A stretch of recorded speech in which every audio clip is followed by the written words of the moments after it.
तेज आंधी और तूफान के बाद होने वाली मूसलाधार बारिश ने लाहौर में शहरी जिंदगी को शदीद मुतासिर कर दिया।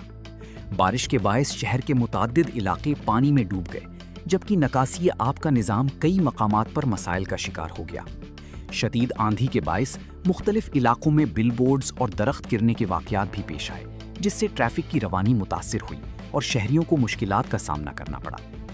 कई सड़कें और निशेबी इलाके ज़ेरे आब आ गए, जिसके बायस आमदोरफ्त में रुकावटें पैदा हुई। बारिश और तेज़ हवाओं के बायस बिजली का निज़ाम भी दरहम बरहम हो गया। मुताद्दिद फीडर्स और वापडा के ग्रिड स्टेशन ट्रिप कर गए, जिसके नतीजे में शहर के मुख्तलिफ इलाकों में बिजली की फराहमी मुअत्तल हो गई। बिजली बहाली के लिए मुतल्लिका इदारों की टीमें हंगामी बुनियादों पर काम में मसरूफ़ हैं।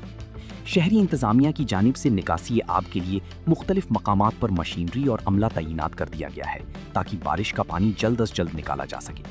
ताहम मुसलसल बारिश के बायस कई इलाकों में सूरत हाल ताहाल तशवीशनाक बताई जा रही है। महकमा मौसमियात के मुताबिक आइंदा चंद घंटों के दौरान मजीद बारिश और तेज़ हवाओं का इम्कान मौजूद है, जिसके पेश नज़र शहरियों को गैर ज़रूरी सफ़र से गुरीज और एहतियाती तदाबीर इख्तियार करने की हिदायत की गई है।